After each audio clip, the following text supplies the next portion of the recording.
Hi everyone, welcome to Solitech Reviews. May pinadalang bagong monitor ang BenQ at hindi ito ang first time. Ito na yung pangatlong BenQ monitor namin dito sa bahay. Yung una ay yung PD2705U noong July 2023. Yung pangalawa naman ay yung MA3200U noong July 2025. At ngayong June 2026 ay ito namang MA2700S na 27-inch 5K nano gloss monitor for MacBook. At talagang perfect monitor to lalo na dun sa mga naka-MacBook kasi almost half the price to ng Apple Studio Display na almost same na same din naman yung specs dito. Bago natin pag-usapan yung mga specs at features itong BenQ MA270S, unbox muna natin. So pag open natin ng box, meron tayong makikitang carton na merong mga cutouts na pwede nating tupiin at kapag na-fold natin na maayos, magiging ganito siya. Parang siya, stand ng iPhone or iPad. Napaka-thoughtful. Meron din tayong dalawang USB-C cable dito at yung isa ay compatible sa Thunderbolt 4. Meron din tayong quick start guide, meron tayong microfiber cloth, and again, very thoughtful to from BenQ kasi kailangan natin yung microfiber cloth after installation kasi for sure may ilan sa atin na maahawakan yung mismong display nitong BenQ monitor dahil nagsisetup nga tayo. Pero syempre, itong microfiber cloth ay pwede natin gamitin na maraming beses at washable din. Meron din tayo dito ang power cord, meron tayong base para dun sa stand, at syempre yung mismong stand. At napakadali lang din yung setup nito. Make sure nyo lang na ilalagay nyo muna yung bilog na pang cable management kasi ipapasok nyo dun sa mismong stand. Kapag hindi nyo ito nagawa, kailangan nyo baklasin ulit yung base dun sa stand para may pasok nyo. Pagkatapos, pwede nyo nang screw yung base dito sa stand. Then, i-connect nyo na yung monitor. Ganun lang kasimple.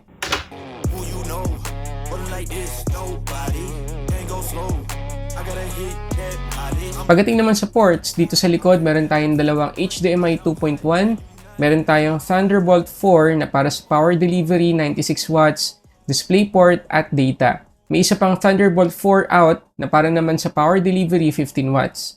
Meron pang isang USB-C port na para sa power delivery, 35 watts, DisplayPort, at data. At compatible din sa daisy chain, itong MA270S. So, kung sakaling dalawa yung bibili ninyo, pwede nyo i-connect sa Thunderbolt port yung dalawang MA270S, tapos isang cable na lang yung ikakabit ninyo sa inyong MacBook. At compatible din sa Smart KVM itong MA270S. Kasi kapag tinignan ninyo ilalim, meron tayong dalawang USB 3.2 Gen 2 na 10 gigabit per second yung speed at merong 7.5 watts na charging. Meron din tayong isang USB-C port na 3.2 Gen 2 din, 10 gigabit per second din yung speed at 15 watts naman yung charging speed. Meron din tayong headphone jack dito sa ilalim. At sa gitna, meron tayong knob para sa volume, brightness, at sa input source. At meron din tayong dedicated button para sa power. At sa taas naman ng monitor, meron tayong makikitang dalawang 3 watts na speakers. At yung previous na dalawang BenQ monitors namin, palagi namin ginagamit yung built-in speakers kasi hindi sabog yung tunog. Maganda na para magamit natin sa work natin. At syempre, para ma-connect sa ating MacBook, gamitin lang natin yung Thunderbolt 4 cable na kasama dun sa box. At syempre, matcha-charge na rin yung ating MacBook. At dahil isang cable lang yung kailangan para magamit natin yung ating BenQ MA270S, pati na rin yung mga ports na nandun sa may ilalim, napakalinis na magiging desk setup natin. So para magka-idea kayo, ito yung preview setup ko. So meron akong ginagamit na ultra-wide monitor. So yung dalawang previous BenQ monitor namin, ang gumagamit ay yung wife ko tsaka yung editor namin. So talagang very timely na nagpadala ng bagong monitor ang BenQ. At nung nakapag-setup na ako, kita nyo naman, napakalayo ng itsura compared dun sa dating setup ko. At marami tayong option dahil nga isang cable lang ang kailangan natin. Pwedeng naka-clamshell mode tayo, pwede rin nasa gilid yung ating laptop para dual monitor tayo or nasa ilalim yung ating laptop. So alin man dyan, napakalinis tingnan na perfect talaga doon sa mga gustong mag-minimalist setup sa kanilang desk or sa kanilang studio or sa kanilang bahay o kung saan man.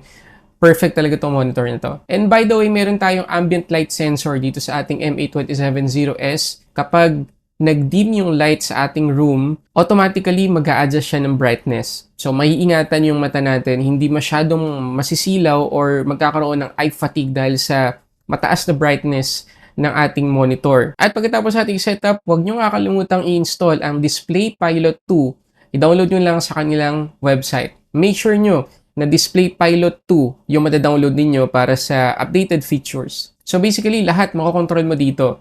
meron tayong tinatawag na iDevice Color Sync. So automatic, kapag ikinabit natin yung ating MacBook Pro dito sa ating BenQ monitor, madedetect niya kung anong klaseng MacBook yung sinaksak natin. At automatic din, magsaset na siya ng color mode na match dun sa ating MacBook na ginagamit. Para same na same yung color profile ng ating BenQ monitor sa ating MacBook. Of course, may freedom ka pa rin mag-select ng ibang color profile na gusto ninyo or itimpla nyo manually yung kulay, yung contrast, yung sharpness.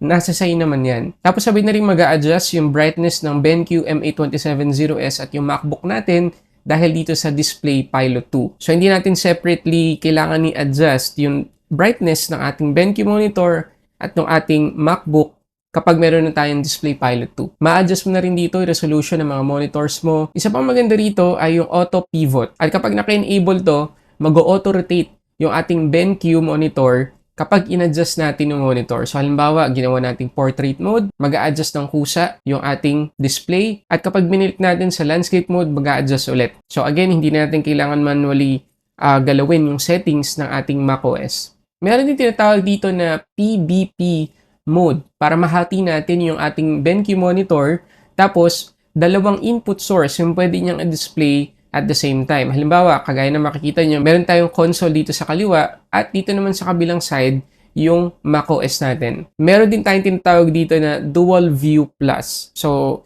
halimbawa, meron tayong ine-edit na photo or video at gusto nating makita yung output sa magkaibang color profile.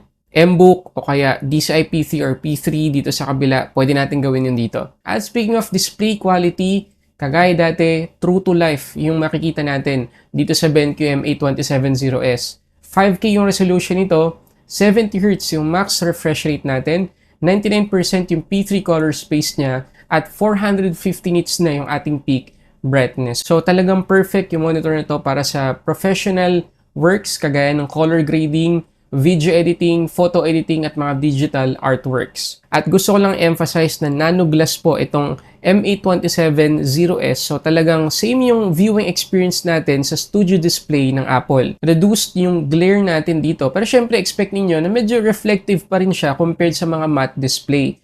Although hindi naman ako na-bother. Less reflective pa rin ang nano glass compared sa hindi nano glass. So itong BenQ M82700S ay perfect hindi lang for professional works, kagaya ng photo and video editing, perfect din to kahit sa entertainment, kagaya na lang nitong Nintendo Switch. So again guys, ito yung BenQ M82700S 27-inch 5K monitor na 70Hz yung max refresh rate na merong Thunderbolt 4 ports at 96 watts power delivery na talagang perfect as Apple Studio Display alternative. Para naman sa presyo, mas maganda i-click nyo na lang yung link dyan sa description box sa baba or sa shopping icon ng YouTube. So sana nakatulong tong video na to lalo na kung naghahanap ka ng perfect monitor para sa workload mo. At kung naka-MacBook ka, highly recommended ko itong monitor na to. And para sa akin na pangatlong BenQ monitor na to, talagang masasabi ko at confident akong marirecommend to sa inyo na talagang reliable, napakaganda po ng quality. Again, 2023 pa yung first monitor namin and hanggang ngayon, ginagamit pa rin almost every day, 8 hours a day. So yun mga guys, maraming salamat sa panonood para sa samot-saring unboxing reviews. This is Sulit Tech Reviews.